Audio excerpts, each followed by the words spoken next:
Les maîtres du mystère.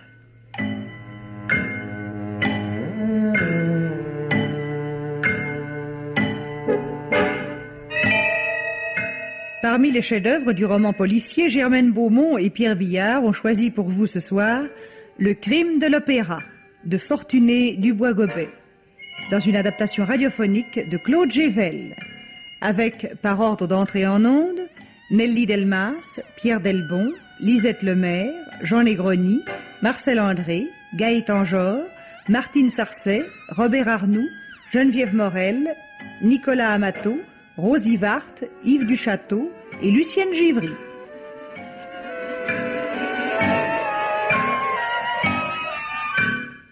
Chronique de Germaine Beaumont et Roger Régent. Prise de son, Jean Delanduc.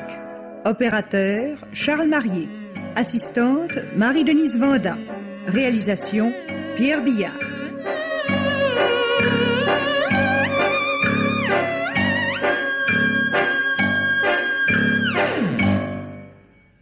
Contemporain de Richebourg et de Gaboriau, Fortuné Dubois-Gobet a été un des premiers auteurs à intégrer la notion policière dans un drame mondain.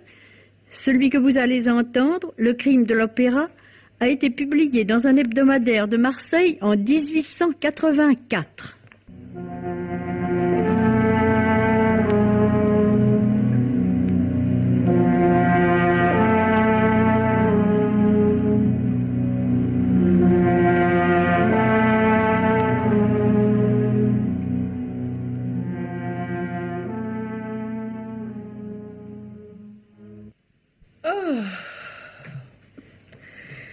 Décidément, mon cher Gaston, vous êtes lugubre. Il y a des jours où j'ai des idées noires. Dans ces cas-là, vous pourriez éviter de contraindre votre ami de cœur, à s'enfermer avec vous. S'enfermer? Parfaitement, mon cher. Et mon jour d'opéra. Vous me faites prévenir par votre groom que vous me consacrez votre soirée.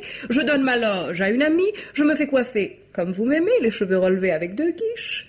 Je vous prépare de ce thé vert qui a votre prédilection, et vous voilà avec une figure d'enterrement. Je suis insupportable, c'est vrai, impardonnable. Mais ce n'est pas ma faute si la vie que je mène m'ennuie. Merci. Je parle de ma vie de désœuvré, le cercle, le jeu, les premières, les courses, le cabaret. Et Julia d'Orcival, votre servante. Vous voulez dire ma maîtresse? Plaignez-vous. Une maîtresse comme moi, quand on n'a que 40 000 livres de rente? C'est donné, je sais. Pour qu'il soit si mufle, il faut que les idées noires de M. Gaston Marois soient des idées de changement ou de mariage. Ni l'un ni l'autre. Vous mentez affreusement mal, mon petit Gaston. Je vous assure. Oh, curieuse coïncidence, mon cher. Figurez-vous que je suis, moi aussi, en péril de mariage. Vraiment? N'espérez pas me blesser par votre ton d'ironie. Oui. On n'épouse pas une femme comme moi. J'attendais que vous protestiez. Un Français, un Parisien peut-être, je sais. Bien que je sois fille d'officier. Supérieur. Mon père était commandant, en effet. Et que j'ai mon brevet. Famille, instruction et fortune, quel beau parti. Capable d'intéresser un étranger. Les préjugés s'arrêtent à la frontière. Vous quitteriez la France? Avec un titre de comtesse. Fichtre. Vous ne me demandez pas de qui il s'agit? Je ne veux pas être indiscret. Golimine. Votre ancien? Celui que j'ai quitté pour vous. Il revient à la charge. Il n'a jamais cessé de m'adorer. Il est homme à me tuer ou à se tuer si je refuse. Il me l'a écrit. Ah. Et qu'avez-vous répondu? Que jamais je ne lirai ma vie à un être que j'ai cessé d'aimer. Vous êtes Julia, la dernière des romantiques. Plaignez-vous-en. Et on prétend au cercle que ce Golimine est ruiné. Ses mines de Californie seraient à sec. Oh, il est courageux et habile. Il ne sera pas long à se refaire une fortune, je suis tranquille. Qu'y a-t-il, Mariette? Je n'ai pas sonné. J'ai un mot à dire à madame. Mais pourquoi ce mystère? Je n'ai pas de secret pour monsieur Marois. C'est que, madame, il y a quelqu'un qui demande à parler à madame. Je t'avais dit que je ne recevrais personne. C'est que... On est entré malgré moi. Le valet et le cocher sont sortis. J'ai pas pu toute seule l'empêcher de forcer la consigne et de pénétrer dans le salon. J'ai compris, j'y vais. Retourne dans ta chambre. Bien, madame. Je pense que vous avez compris aussi, mon cher. Golimine. Oui. Il m'a écrit ce matin qu'il tenait absolument à me voir avant de quitter Paris. J'ai répondu que je ne le recevrais pas. Mais je m'attendais à une incartade de ce genre. Je vais lui dire son fait et je reviens. Je vous laisse. Mon pauvre Gaston, ne cherchez donc pas de prétexte pour vous esquiver. Je vous prie de m'attendre. Ce ne sera pas long et j'ai à vous parler. Soit.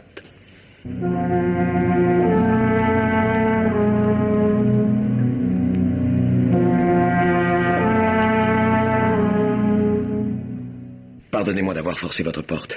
Je vous avais interdit de revenir. Il fallait que je vous revoie. Que je vous dise encore une fois... Votre amour.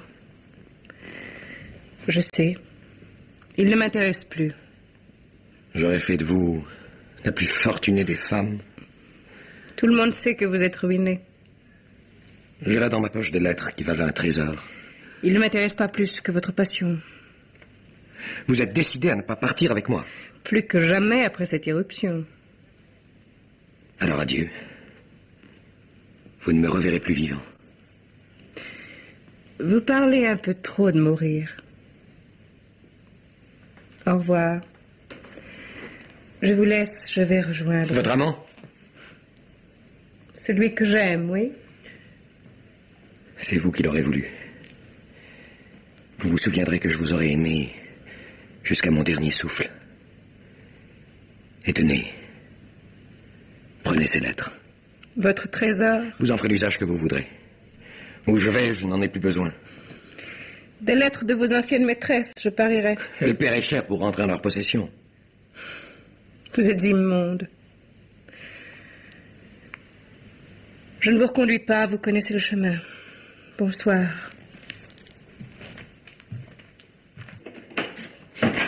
Tu vois, cher Gaston, ça n'a pas traîné. Eh bien, où te caches-tu? Gaston! Oh, c'est ridicule.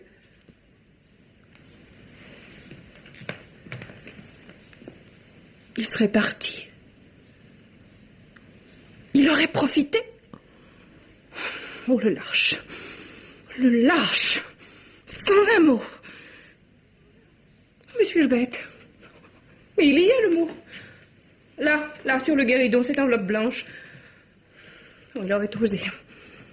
Un chèque. Le mufle. 30 000 francs. Ça n'est pas mal. Et sa carte. Gaston Marois, PPC. Oh! Pour prendre congé. On ne peut pas être plus bref ni plus clair. Oh, le mufle. Me faire ça, moi. C'est sûrement pour une autre qu'il m'abandonne. Mais qui? Qui? Peut-être une de celles dont j'ai là des lettres d'amour. Si je le savais. Quelle vengeance. Oh, ce nom. Elle. C'est impossible. Oh, il y a 2 noms sur le même paquet. Je comprends. Qu'est-ce qu'il y a encore? Madame. Mais qu'est-ce que c'est que cette façon d'entrer? Oh là là, madame. Oh mon Dieu, le comte. Eh bien, il n'est donc pas parti. Il s'est tué. Ici? Oui, dans la serre qui donne juste sous ma chambre. J'ai entendu un coup de revolver et je suis descendue. Et il était là par terre avec du sang. Mort. Mort? Oui, j'ai écouté son cœur. Il battait plus. Se tuer. Chez moi. J'ai trouvé ce papier à côté du corps. Mais donne, et va chercher le docteur qui habite à côté. Carillonne, jusqu'à ce qu'on ouvre. Oh, madame ne vient pas jusqu'à la serre. Oh Dieu, non. Pour m'évanouir sur son corps. Et puis tu courras au commissariat prévenir, n'est-ce pas? Oui. Oh là là. Oh, si mes jambes me portent. Oui, bien, le grand air te remettra. Va, et reviens vite. Oh là là. J'aurai une commission à te donner pour demain matin. Va. Oui, madame. Voyons le papier. Qu'on n'accuse personne de ma mort. Je n'ai pas pu oublier Julia d'Orcival. Elle ne veut pas me revenir. Je n'ai plus qu'à disparaître. Il m'avait prévenu. Son dernier souffle. Celui-là m'aimait. La police va venir. Il ne faut pas qu'on trouve ces lettres. Je m'en débarrasserai au plus vite. En attendant... Oui, là. Dans le tiroir secret de mon bonheur du jour. Ah. Ces dames du monde vont me devoir une fière chandelle. Il faudra tout de même, mesdames, que vous remerciez bien humblement la Julia d'Orcival, cette fille entretenue, que vous ne salueriez pas.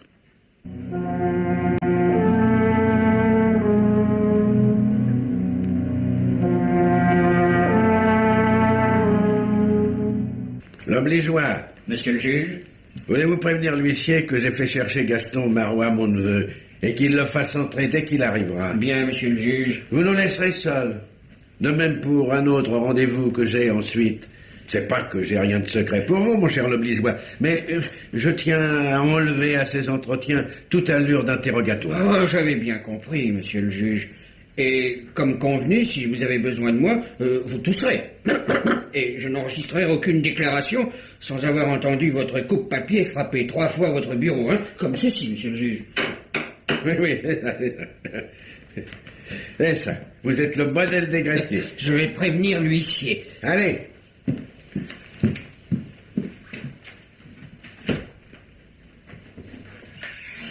Monsieur le juge, voici monsieur votre neveu. Ah, te voilà. À votre service, mon oncle, et escorté d'un garde qui m'a trouvé prêt à me rendre chez vous. Je me doute que tu avais à me parler. À vous féliciter, plus exactement. On ne parlait hier soir chez Madame Cambry que de votre mariage avec notre belle hôtesse. Vous étiez si accaparé que je n'ai pas pu vous adresser la parole. Et c'est tout? Tout? Tout ce que tu avais à me dire? Pas tout à fait, non. Un mariage en entraîne peut-être un autre. Je vous aurais sans doute parlé du mien. Du tien? Un projet vague encore. Et depuis cette soirée, tu n'as rien appris? J'avoue que couché à l'aube, une partie qui s'est prolongée au cercle, je me suis levé assez tard. Et tu ne sais rien? Mais à quel sujet? Regarde-moi en face. Oui, tu as l'air sincère. C'est mieux ça. Enfin, de quoi s'agit-il?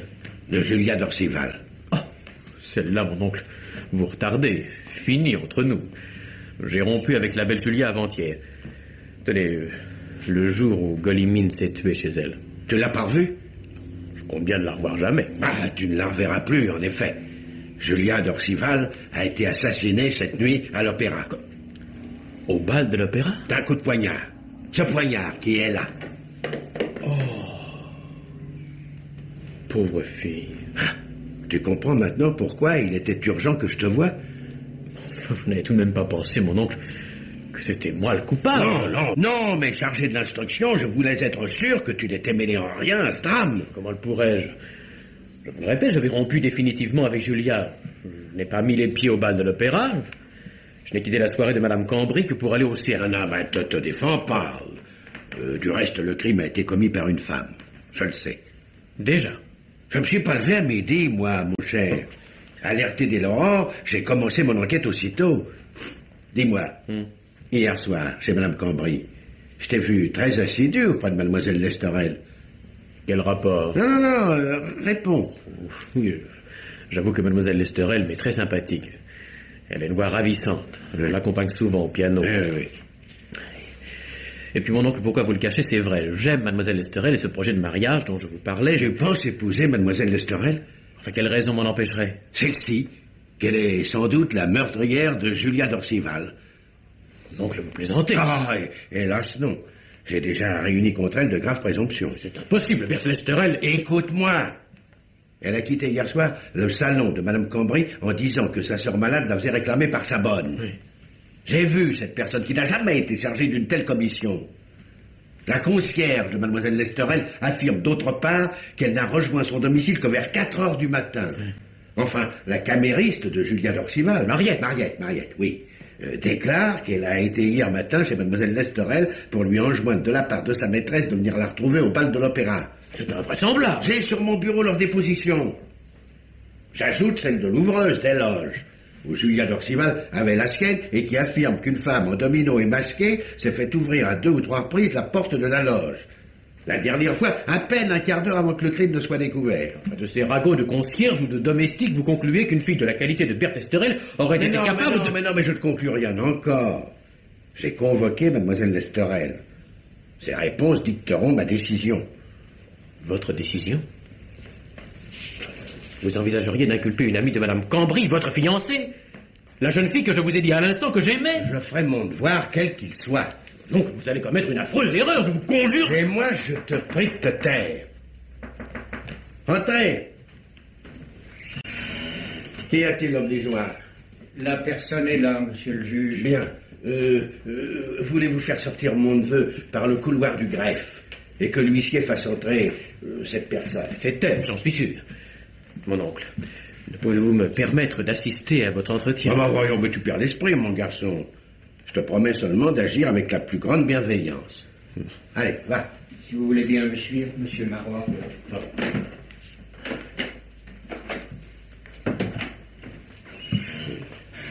Entrez, mademoiselle. Et asseyez-vous. Je regrette d'avoir eu à vous faire venir pour vous parler d'une assez triste affaire. Je m'étais figuré qu'il aurait pu y avoir un jour entre nous plus agréable entretien. Je vous en prie, monsieur le juge. J'ai hâte de savoir le motif. Il est hélas tragique. Le meurtre d'une personne que vous connaissiez, Julia d'Orcival. Julia? Julia a été assassinée? Cette nuit, pendant le bal de l'Opéra. Pendant le bal? Oui, pendant la musique et les danses. Julia d'Orcival a été tuée d'un coup de poignard. Du poignard que voici. Oh mon Dieu. Oui, je comprends votre émotion, mademoiselle. Oui. Ce poignard retiré de la blessure est rouge du sang de la victime. Mon Dieu, mais c'est horrible. Remettez-vous, vous êtes toute blanche, livide. Vos lèvres remuent, mais aucun son. Ne me torturez pas davantage. C'est vrai. Le poignard m'appartient. Vous avouez? Je n'avoue rien, je dis la vérité.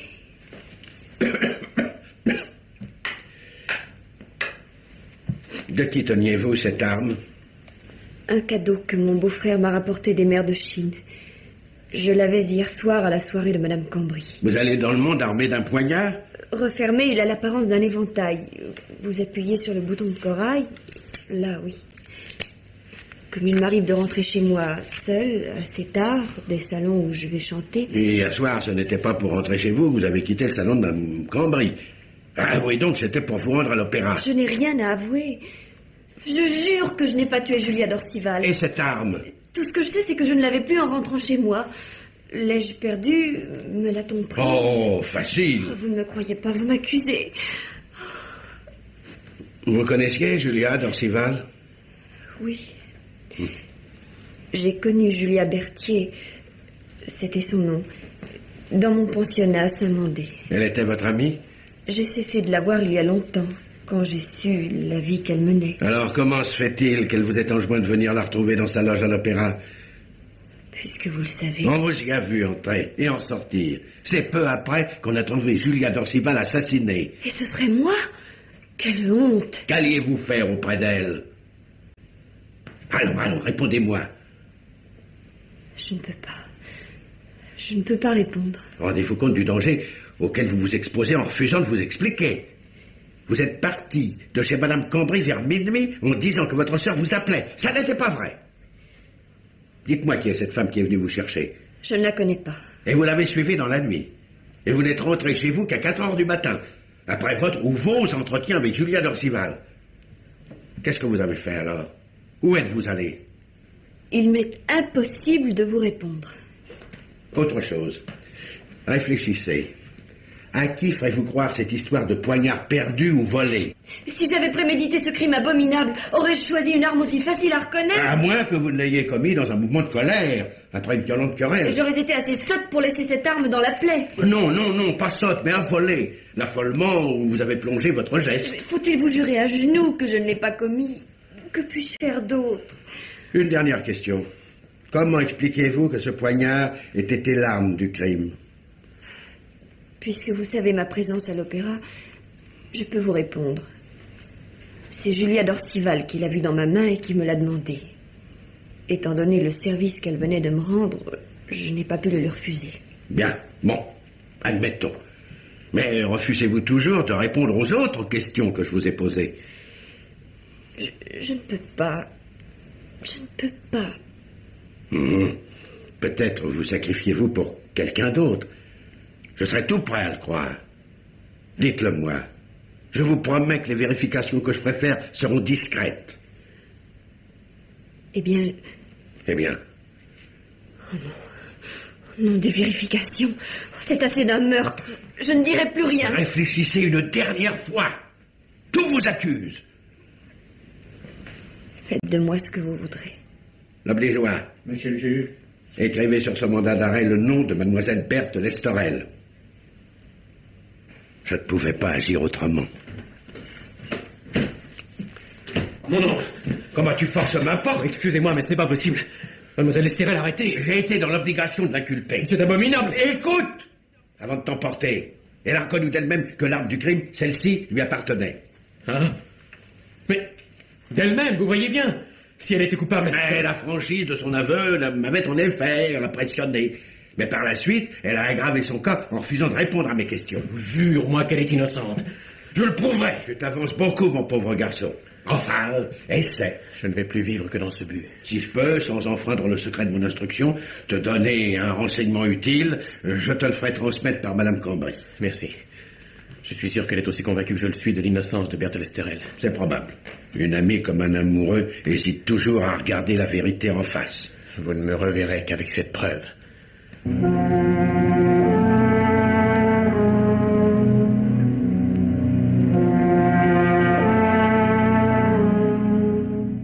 En somme, mon cher, pour nous résumer, d'un côté, il y a toutes les charges réunies par votre oncle contre mademoiselle Lestorel, et dans l'autre plateau de la balance, votre conviction sentimentale. C'est diablement déséquilibré. Vous refuseriez de m'aider? Non, je n'ai pas dit ça. Vous êtes arrivé la figure bouleversée avec un « j'ai un service d'amis à vous demander » impératif. J'ai d'abord cru qu'il s'agissait d'un duel. Mais un service d'amis, quel qu'il soit, ça ne se discute pas, c'est sacré. Merci, cher Nointel. Et puis, vous avouerai-je, cette petite enquête à laquelle vous me conviez ne me déplaît pas. Elle me rappelle ma jeunesse, quand je dirigeais le bureau des renseignements à l'état-major. J'ai réussi quelques affaires délicates. Je m'étais découvert une âme de policier. Mais alors qu'allons-nous faire? Enfin, qu'allez-vous faire, vous? Réfléchir d'abord. Étendu sur ce canapé de cuir et en fumant un Havane ou deux. Et puis, ne soyez pas trop pressés. Tenez, et puis nous dînerons tous les deux ici, la cuisine est convenable, en attendant l'heure d'aller à l'opéra. À l'opéra, moi? Mais vous n'y pensez pas dans les mœurs où je suis. Ah, bon, je pose une condition préalable. Vous ne discuterez pas mes initiatives. La discipline étant la force principale... Entendu, c'est promis. Mon capitaine, je vous obéirai, même sans comprendre. C'est comme ça qu'on obéit le mieux.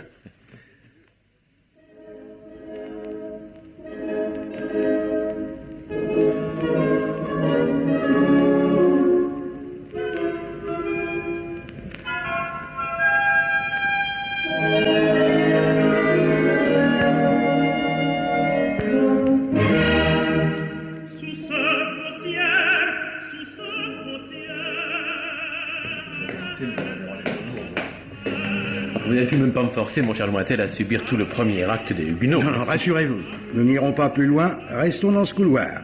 C'est à peine si la musique nous parvient. Asseyons-nous sur cette banquette. Et moi, je vais faire signe à cette noble dame. L'ouvreuse qui somnole sur sa chaise? Oh, d'un œil. C'est une vieille connaissance. L'acte débute, c'est son moment de désœuvrement. Tiens, vous voyez, elle accourt. Bonsoir, Madame Majoré. Ah, bien le bonjour, capitaine. Vous voulez que je vous ouvre une loge? J'ai la 31 qui est libre. Ah, du tout. Asseyez-vous, Madame Majoré. Nous voudrions, mon ami et moi, bavarder un moment avec vous. Ah, je vois ce que c'est. Hein? On me la fait pas, moi. Votre ami est un journaliste. Et il veut me tirer les verres du nez sur l'affaire du bal. Erreur. Monsieur n'est pas journaliste. Mais il connaissait comme moi cette pauvre Madame d'Orcival. Ah, ben en effet, je remets monsieur. Et nous serions heureux de parler de l'affaire avec vous, entre amis. S'il s'agit que de vous causer, hein. Je suis votre homme, comme on dit.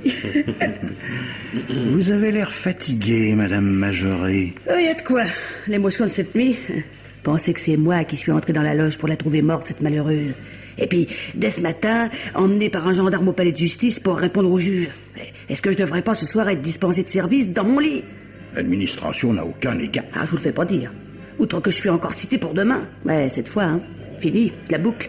Pour me faire encore rembarrer comme ce matin. Le juge vous aurait-il mal reçu? Moi, j'aime pas qu'on me manque. Et ce juge aura rien gagné à prétendre que mes inventions avaient pas le sang commun. Vos inventions? Mes idées? Ah, parce que vous avez vos idées sur l'affaire, Madame Majoré. Vous pensez bien. J'étais aux premières loges, c'est le cas de le dire. Eh ben, je sais que votre juge, il se fourdoie. Il se fourvoie? Bah non, fourdoie, quoi. Il se fourre le doigt dans l'œil. Madame Majoré, c'est ce qu'elle dit. Plutôt. Ainsi vous pensez, n'est-ce pas, chère madame, que le juge... Laissez parler, Madame Majoré. Je vais vous dire ce que je sais, moi. C'est que c'est un homme qui a fait le coup. Il était dans la loge à côté. Il a escaladé la séparation, a tué l'occupante et est revenu dans sa loge comme si de rien n'était. Et tout ça sans attirer l'attention. Voilà. Vous êtes comme le juge. Elle noire dans la salle. Qu'est-ce que vous en faites? Alors vous pensez qu'on a eu tort d'arrêter la personne qu'on a arrêtée? Pourquoi elle plutôt que l'autre? L'autre? Expliquez-vous, Madame Majoré. Madame, l'autre domino, qui a rendu visite à la d'Orcival. Il y en avait un tout simple, acheté au décroché-moi ça, et l'autre tout emberlificoté de dentelle. Mais c'est très... Laissez parler, Madame Majoré. Continuez, ma bonne amie. Même que tous les deux, ils avaient le mot de passe. Le mot de passe? J'avais consigne de n'ouvrir qu'aux personnes me disant un certain mot. Un drôle de mot d'ailleurs. Attendez que je me rappelle. C'est ligné, c'est... Ah non, c'est vigné. Et vous avez raconté tout ça au juge, Madame Majoré? Que non, puisque tout ce que je lui disais, c'était des menteries. Il verra. Il n'en a pas fini avec moi. Le jour à l'audience où je lui sortirai l'histoire du bouton de manchette. Ah, Madame Majoré, ce jour-là, vous serez célèbre dans tout Paris. J'y compte bien. Et alors, cette histoire de bouton, à nous, vous pouvez bien la dire, en secret. Non, j'ai confiance. Vous êtes un ami. Et puis, peut-être que vous pourrez m'aider à me renseigner. Mais avec joie. D'abord, le bouton que j'ai trouvé dans la loge, c'est une affaire d'homme, pas vrai? Alors, faudrait que je cherche le prénom du type de la loge à côté. Je sais que son nom. Simon Casse, qu'on m'a dit à la location. Simon Casse. Ah oui, mais son prénom, quoi, ça. Car sur le bouton, il y a une lettre unie, comment dites-vous? Une initiale. Ah, c'est ça. Tenez, regardez. C'est un B. Et en effet, un B.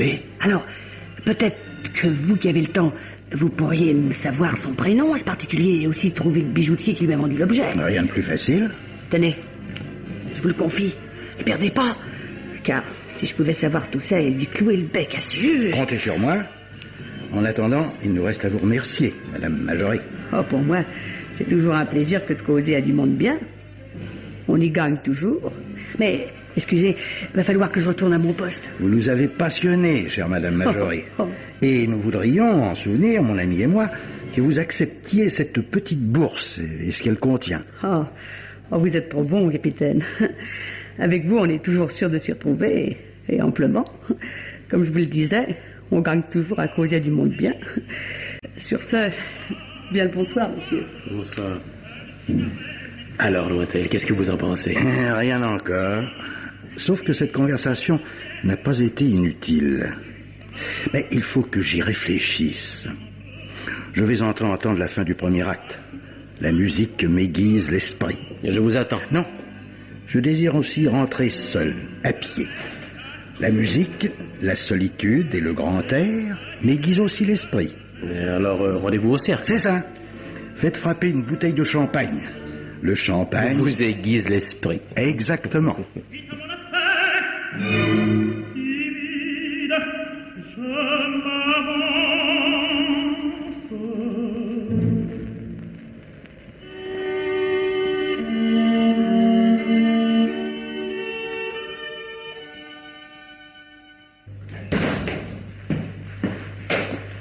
Monsieur Marois est là, hein? Oui, mon capitaine. Il est arrivé il y a un quart d'heure et il a demandé déjà 5 fois après vous. Le champagne? Et dans la glace. Et où est monsieur Marois? Dans le cabinet anglais, mon capitaine. Bon, c'est bien.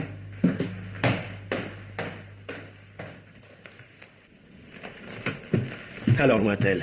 Ça se dessine. Et après une coupe ou deux... Merci. Je crois que cette idée d'opéra était assez géniale. Savez-vous qui j'ai aperçu dans une avant-scène?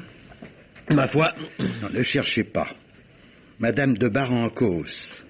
Avec, installée à côté d'elle, et ce pavanant, Simon Casse. Ça ne vous dit rien?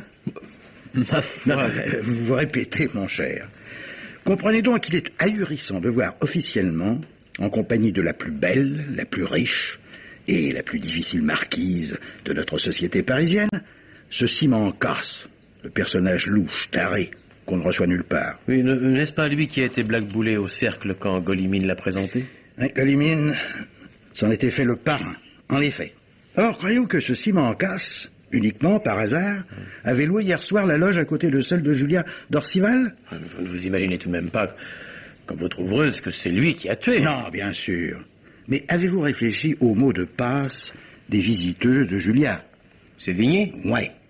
Julia d'Orcival n'était-elle pas une institutrice en rupture de ban? En effet, oui. Or, Sévigné, qu'est-ce que cela suggère aussitôt? Des lettres. Vous y êtes. Des lettres que Julia avait sans doute trouvées sur Golimine, lorsqu'il est mort chez elle. Des lettres qu'elle a voulu rendre ou vendre aux belles dames qui les avaient écrites. Et la marquise? Le bruit a couru naguère qu'elle avait eu des faiblesses pour Golimine. Ce que vous ne savez pas, c'est qu'en arrivant au bal de l'opéra, j'ai accroché la traîne d'une robe et que j'ai été traité vertement de maladroit par une voix où j'ai reconnu, à ma stupéfaction, l'accent impérieux de la marquise de Barancos. Réunissez tout cela, Golimine, l'être, la marquise, Simon Casse qui, de sa loge, a pu entendre plus ou moins clairement ce qui s'est passé dans la loge voisine, et qui a trouvé ainsi un moyen de s'imposer à la marquise pour refaire sa réputation, et peut-être sa fortune. Du chantage? L'individu en est on ne peut plus capable. Si ce pourrait être la marquise de Barancos? N'oubliez pas, B, comme sur le bouton trouvé par l'ouvreuse. Mais mademoiselle Lesterel s'appelle Berthe. Ah, diable. On verra. En voilà assez pour ce soir. Du reste, la bouteille est vide et je rentre me coucher. Je vais réfléchir à tout ce que vous m'avez dit. Pas trop. Chaque jour suffit sa peine. Dormez plutôt.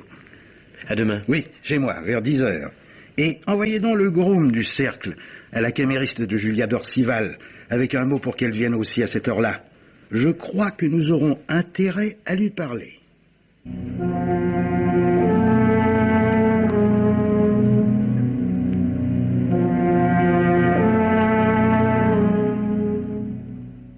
Entre, Mariette. Le capitaine Lointel désirait te voir. Oh, je connais bien le capitaine. Monsieur en parlait souvent à cette pauvre madame. Sèche tes jolis yeux, Mariette. Oh, capitaine, vous ne savez pas quelle peine c'est pour moi. Et quelle perte. Bravo. Avec toi, au moins, on sait où on va. Madame d'Orcival ne t'a donc laissé que des regrets? Juste au moment où elle devait m'acheter un fond de lingerie chaussé d'antin. Tout n'est peut-être pas perdu, ma fille. Hélas. Qui sait? Si tu voulais nous aider, tu t'y retrouverais peut-être.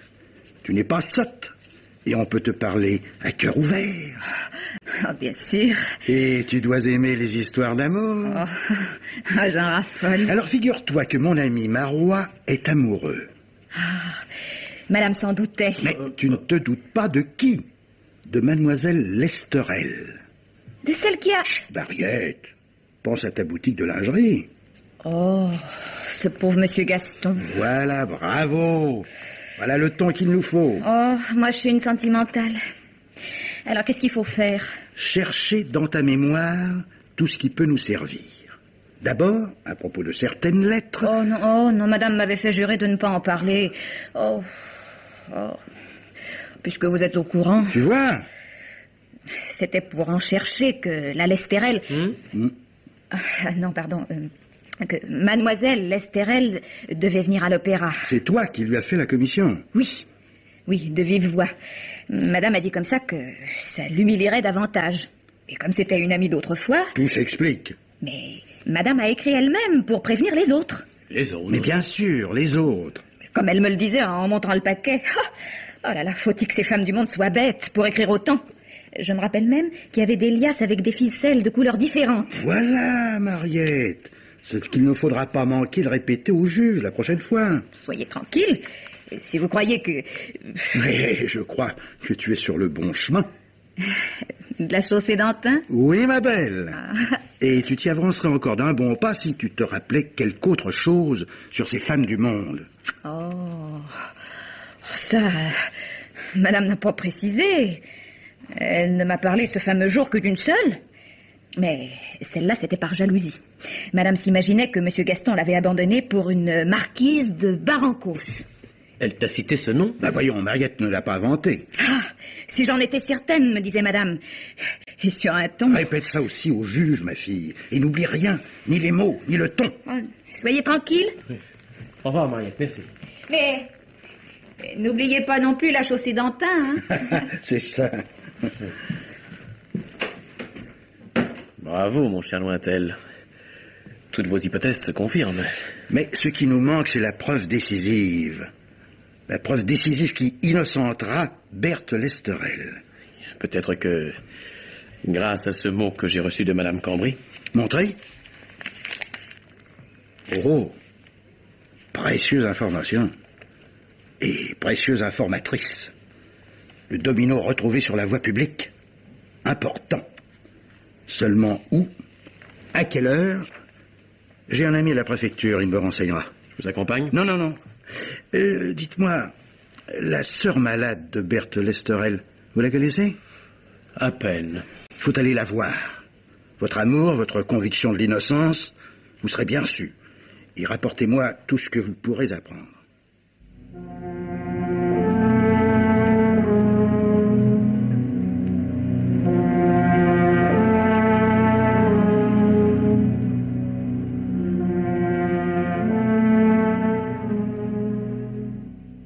Ces messieurs veulent entrer. Je ne devais pas t'envoyer, mon garçon, sans une preuve décisive. Tu me l'apportes? Je crois, mon oncle. Vous connaissez le capitaine Lointel? De réputation, oui. Son aide est pour moi merveilleuse. Mes respects, monsieur le juge. Mon oncle, je suis si heureux. Calme-toi. Capitaine, je crois préférable de vous écouter, vous. Voici. Ayant appris que le domino retrouvé... Ah, je vois que cette chère Madame Cambry n'a pas été longue à remplir son devoir d'ami. J'ai pu être mis en présence du sergent de ville qui a fait cette trouvaille. Oui. Il s'en est rappelé le lieu. Boulevard de Belleville et l'heure, 2h du matin. J'ai retrouvé aussi la loueuse de domino qui, pour une fois où elle en a vendu un, s'est très bien souvenue de l'acheteuse. Il n'y a aucun doute que ce soit mademoiselle Lesterel. Bravo, capitaine. Vous êtes un brillant émule de monsieur Lecoq, de ce bon Gaborio. Je convoquerai cette femme et l'agent. Voici leur nom, adresse et numéro. Vous concluez que si mademoiselle Lesterel s'est débarrassée de son domino avant 2h, elle n'a pas pu être dans la loge de Julia d'Orcival à 3. Mais c'est évident. À moins que pour brouiller les pistes, elle ne soit revenue sous un autre costume. Supposez d'elle une telle machination. C'est mon rôle. Ouais. Et comment expliquez-vous la présence de mademoiselle Lesterel en pleine nuit, boulevard de Belleville? C'est plus délicat, monsieur le juge. Eh oui. Mais peut-être ignorez-vous que le mari de la sœur de mademoiselle Lesterel, un capitaine au long cours, fort rustre et terriblement jaloux, paraît-il, vient de rentrer. Mon oncle, si vous aviez vu les regards angoissés de cette pauvre femme malade... Tu as été chez elle? C'est moi qui l'en avais prié. Ah, bien. Et dès qu'elle le pouvait, sans être vue de son mari, elle mettait un doigt sur ses lèvres pour me supplier de me taire. Et qu'avait-elle à cacher, à votre avis? Certainement les lettres, monsieur le juge. Les lettres que sa sœur a été chercher pour elle à l'opéra. On a trouvé en effet dans la chambre, dans la cheminée de l'inculpé, des cendres toutes fraîches de papier brûlé. Vous voyez bien. Ça n'explique toujours pas le boulevard de Belleville. Excusez-moi, monsieur le juge, mais là, je n'ai qu'une hypothèse à vous offrir. La maladie de cette femme, son épuisement, sa terreur, n'a-t-elle pas eu récemment un enfant qu'elle a chargé sa sœur de cacher? Mais tout cela se tient, j'avoue, et donnerait la raison du silence où s'obstine Berthe Lesterel. Mon oncle, je vous en supplie, libérez-le. Ah, comme tu es vain. Enfin, soit. Je vais, pour toi qui t'inquiète tellement à son sujet, la faire sortir de Saint-Lazare. Oh, merci. Tout doux. En liberté provisoire, en attendant qu'on mette la main sur la vraie coupable. Si vous nous le permettez, monsieur le juge, c'est à quoi nous allons nous employer.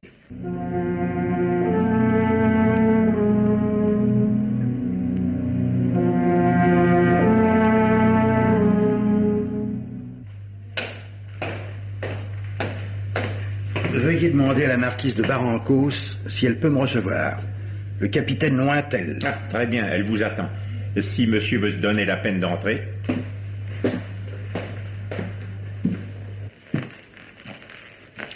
Excusez-moi, madame. Je vous avais promis, capitaine, que vous soyez toujours le bienvenu chez moi. J'ignorais si vous vous souveniez de votre promesse. L'oublieux n'est pas moi. Ne voyez pas là un manque d'empressement, mais manque de courage. Une trop vive admiration est un péril auquel on hésite à s'exposer. Je n'aime pas les banalités.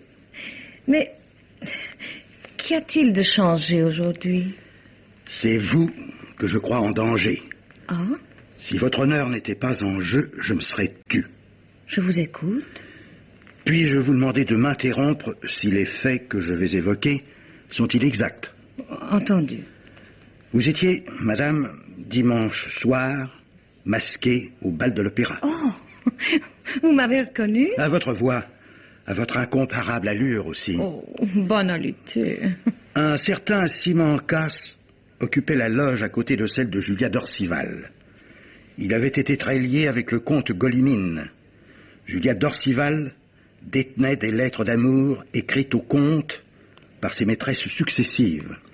Sans doute Simon Casse le savait-il. N'a-t-il pas surpris quelques visites dans la loge voisine? Quelques éclats de voix? N'a-t-il pas trouvé là une occasion de redorer sa situation mondaine compromise?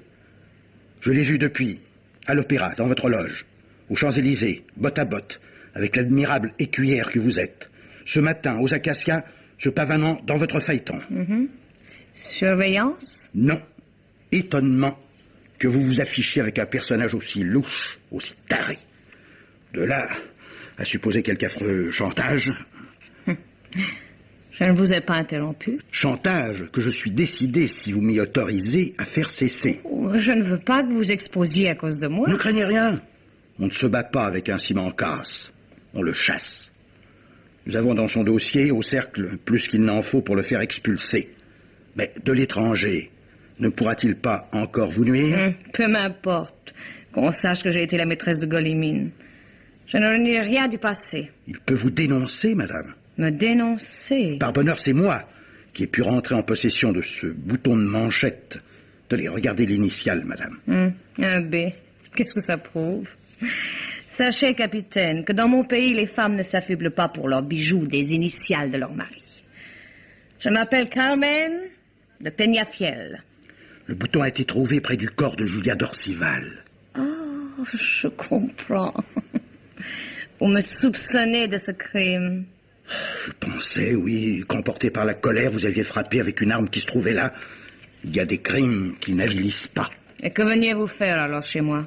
Vous avertir et vous supplier de quitter la France avant qu'il soit trop tard. Vous y aider. Fuir? Moi? Oh. Et pourquoi? Demain, je demanderai audience à Monsieur Marois. C'est bien le nom du juge qui s'occupe de l'affaire, n'est-ce pas? Oui. Et je lui apprendrai que ce que je vais vous dire. Si je me suis tue jusqu'ici, c'est que je croyais qu'on avait arrêté la coupable. Mademoiselle Lesterel a été remise hier en liberté. À votre tour, écoutez-moi sans m'interrompre. Julia d'Orcival m'avait en effet convoqué dans sa loge pour me remettre les lettres qu'elle avait entre les mains au bal de l'Opéra. Humiliation voulue que j'ai cru devoir accepter. J'étais exact au rendez-vous, à 1h30 exactement, mais trop exact. J'ai dû attendre que sorte une femme entrée avant moi. Grande, élancée, domino très simple? Non, de taille moyenne, plutôt ronde, un domino garni de riches dentelles. Julia d'Orcival m'a reçu dans l'arrière-loge. Je lui ai tendu la grosse liasse de billets que j'avais apportée. Elle l'a repoussée avec colère et a commencé à m'enrailler d'être à sa merci, à m'insulter. Tour à tour, elle a juré qu'elle n'avait pas l'intention de me nuire, puis elle me menaçait de me perdre de réputation. Il m'a fallu longtemps pour comprendre la cause de cette fureur. Elle s'imaginait que son dernier amant venait de la quitter à cause de moi. Elle m'a supplié de ne pas l'épouser. Mon éclat de rire l'a sans doute mieux convaincue que tous les sermons. Elle m'a remis les lettres. Je suis sortie aussitôt. C'est alors, au moment où je mettais le pied hors de la loge, que je me suis presque heurtée contre le domino qui m'avait précédé. Elle guettait mon départ. Et ce serait elle qui aurait tué Dorcival. Je l'ai toujours pensé. Je demanderai au juge de me confronter avec l'ouvreuse. Elle ne pourra pas ne pas se rappeler la scène. Oh, madame, la loyauté de votre confession sauvera définitivement mademoiselle Lesterel, son fiancé et moi-même. Étiez-vous menacé, vous aussi? De vous perdre, madame. Ah, voilà une banalité qui ne me déplaît pas.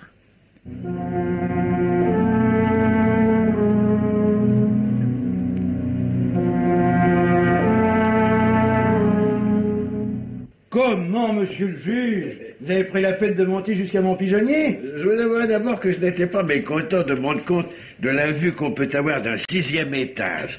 Ah, quelle audace ces nouveaux immeubles. Où nos architectes s'arrêteront-ils? Tenez, regardez à votre aise. Oui, tout Paris. C'est splendide. Et puis, je tenais à venir vous inviter moi-même au petit dîner de fiançailles que j'organise pour mon neveu et Berthe Lesterel. Vous le méritez bien. Mais tout le mérite revient surtout à madame de Barancoste, dont le témoignage... Je compte l'inviter elle aussi. À moins, mon cher capitaine, que ça ne vous déplaise. Vous plaisantez.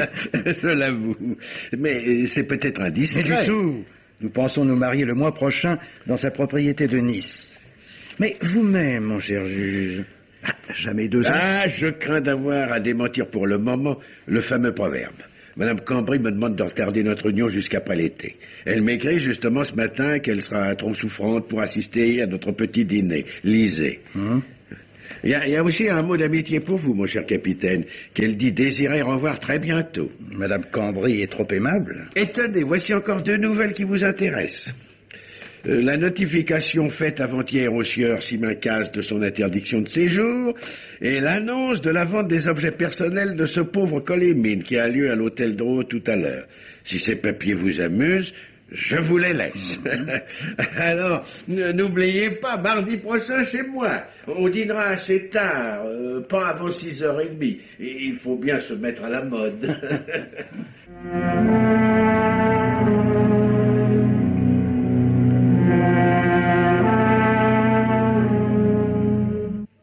En ébène à pomme d'ivoire, mise à prix 10 francs.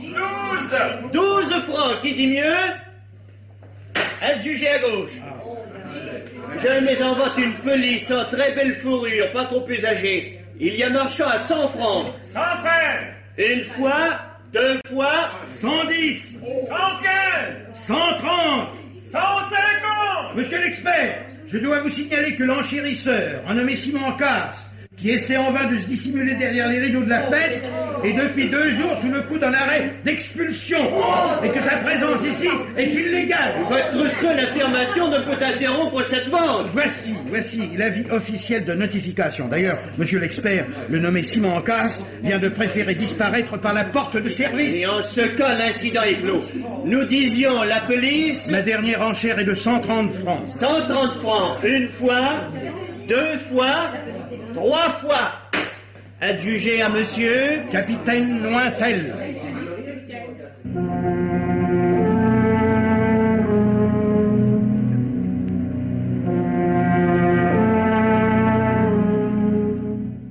Si j'ai tenu à vous voir, mon cher capitaine, c'est pour vous demander conseil. Vous savez que j'ai retardé mon mariage avec monsieur Marois. À vous, je peux en dire la raison. Ce crime de l'opéra m'obsède depuis des semaines. J'en suis excédée. Maintenant que Berthe Lesterel est innocentée grâce à vous, je voudrais être sûre que cette affaire sera classée. Puis-je espérer ne plus en entendre parler? Comptez-vous personnellement ne plus vous en occuper? Je puis vous assurer, madame, que l'instruction touche à sa fin. Monsieur Marois l'abandonne? Non, mais elle a fait un pas immense. On a découvert dans le collet d'une pelisse ayant appartenu à Golimine et vendue à l'hôtel de la rue Drouot une lettre à lui écrite par une troisième maîtresse, celle qui a certainement tué Julia d'Orcival. Une lettre signée?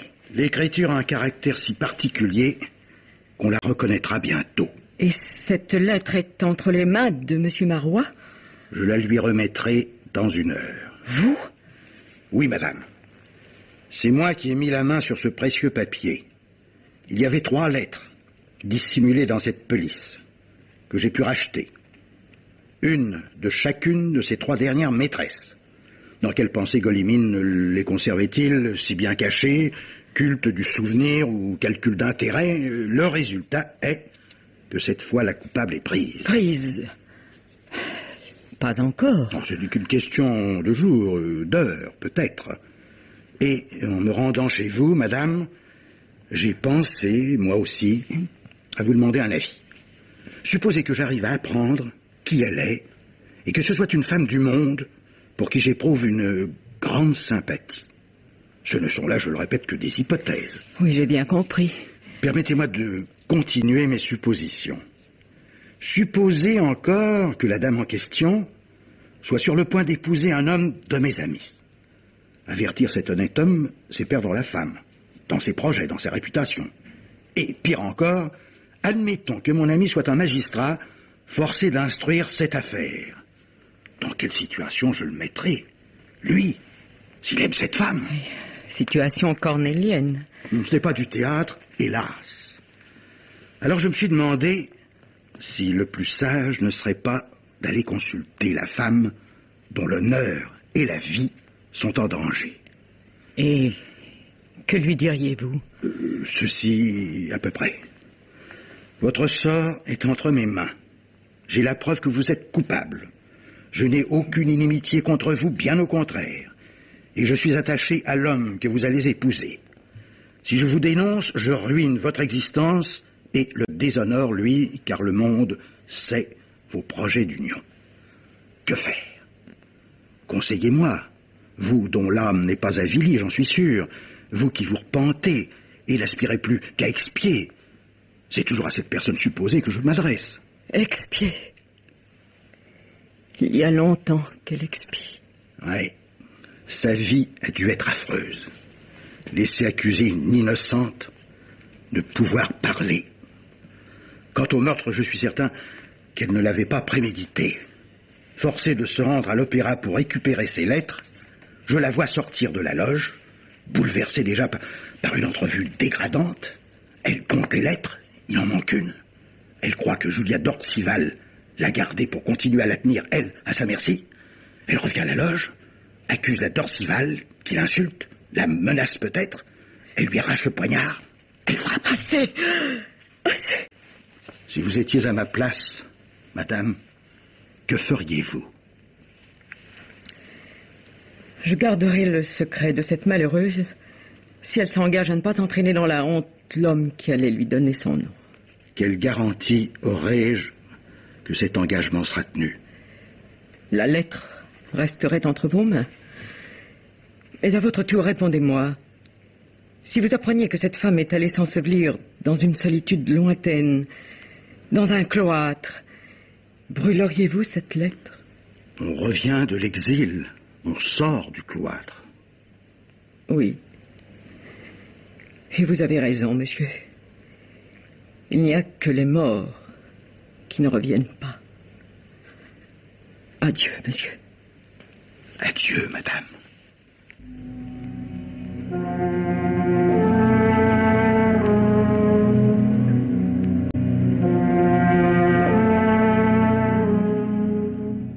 Une femme en noir désire parler à monsieur le capitaine de la part de madame Cambry. Qu'elle entre. Je suis la gouvernante de madame Cambry. Je l'ai élevée. Je ne l'ai jamais quittée. Me voici exécutant ses derniers ordres. Ces derniers? Lisez, monsieur. Il n'y a que les morts qui ne reviennent pas. Pardonnez-moi comme je vous pardonne et sauvez ma mémoire. Madame Cambry s'est empoisonnée cette nuit. À 3 heures. Si vous vous taisez, personne ne saura qu'elle s'est tuée. Monsieur Marois croira qu'elle a succombé à une rupture d'anévrisme. Il dépend de vous qu'il pleure celle qu'il aimait ou qu'il la maudisse. Je tiendrai ma promesse. Devant moi, je vous prie. Sa lettre au comte Colomine. Et celle que je viens de vous remettre. Les voici. Brûlez-les vous-même.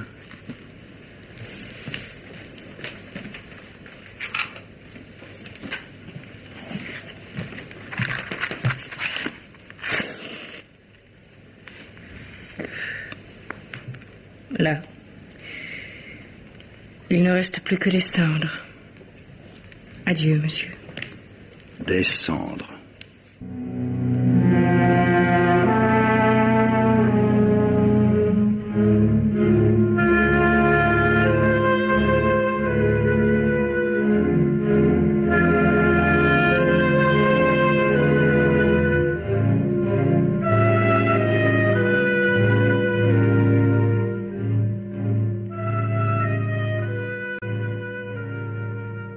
Et maintenant, Germaine Beaumont vous parle du dernier livre qu'elle a lu pour vous. C'est un très bon roman policier que celui d'Hélène Nielsen, Justice n'est pas faite. Le sujet est nouveau, les personnages, et notamment celui du vieux policier Matt Coleman, originaux, et le développement constitue un suspense dont l'intérêt ne se ralentit pas un instant avant sa conclusion dramatique. Le personnage principal du livre est un juge intègre et consciencieux, Ralph Addison, de modeste origine, qui a réussi à force de travail et qui a épousé une fille riche et de bonne famille, Abby Bradwell, qu'il aime profondément. Ils sont mariés depuis 15 ans. Elle attend enfin un bébé. Il devrait être heureux. Mais un choc ébranle le juge, déjà tourmenté par des complexes d'infériorité.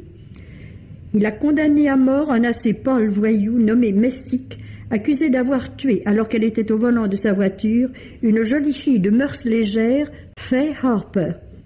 Messick s'est en vain défendu du meurtre, avouant seulement le vol des bijoux de la morte, vol qui a d'ailleurs permis son arrestation. Or, une semaine avant l'exécution de Messick, le juge reçoit une lettre anonyme, signée Monsieur Justice, lui annonçant que le jour où l'innocent Messick mourrait, lui, le juge Addison, mourrait également. Et de jour en jour, le même message se renouvelle sans que le juge se décide à alerter le district attorney. Quand il s'y décide enfin, il trouve dans le bureau de ce dernier un vieux policier, Matt Coleman, à la veille de prendre sa retraite, et qui, lui aussi, a reçu les mêmes lettres de menaces, car c'est lui qui a opéré l'arrestation de Messick. Il a trouvé ces lettres glissées sous sa porte par le facteur au retour d'une absence d'une semaine. Voilà donc les deux hommes unis par la menace qui pèse sur eux sans pouvoir soupçonner d'où elle émane. Menace qu'ils ne peuvent écarter qu'en cherchant in extremis à différer l'exécution de Messick. Ils ne peuvent d'ailleurs y parvenir qu'en prouvant l'innocence du condamné et en lui substituant le vrai coupable. À le résumer ainsi, on pourrait penser qu'il s'agit d'un roman de plus concernant le drame de l'innocent accusé d'un crime qu'il n'a pas commis.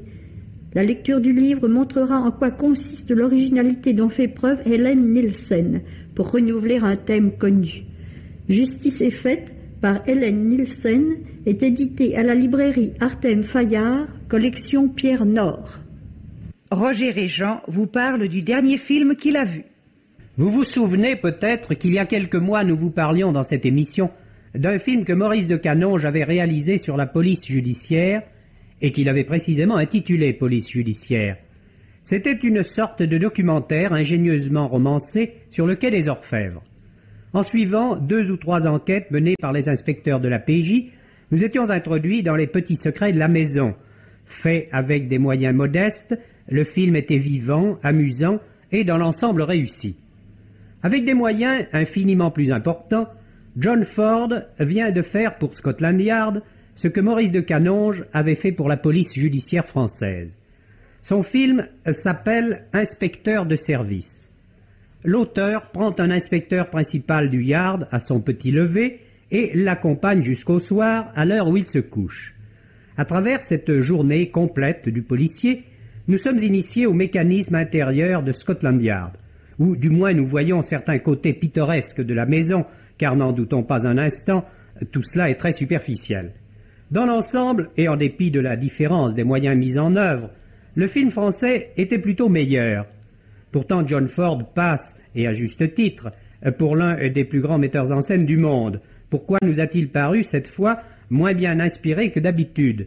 Peut-être le sujet et l'histoire ne le passionnaient-ils pas? Il faut dire en effet que le scénario n'est pas très bien fait. Les affaires, par l'intermédiaire desquelles nous suivons le processus d'une enquête, ne sont ni très passionnantes, ni très bien conduites. John Ford a dû s'en rendre compte.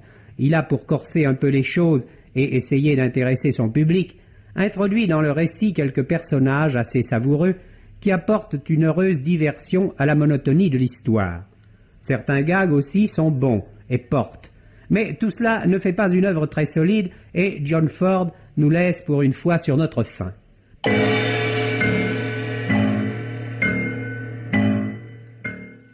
Les maîtres du mystère.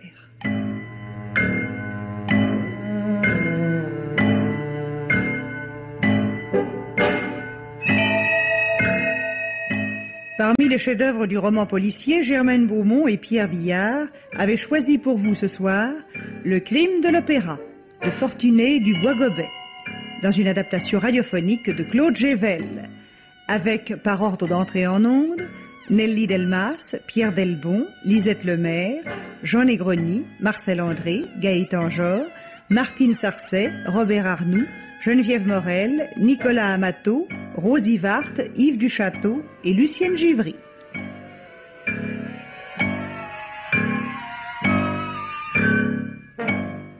Chronique de Germaine Beaumont et Roger Régent. Prise de son, Jean Delanduc. Opérateur, Charles Marier. Assistante, Marie-Denise Vanda. Réalisation, Pierre Billard.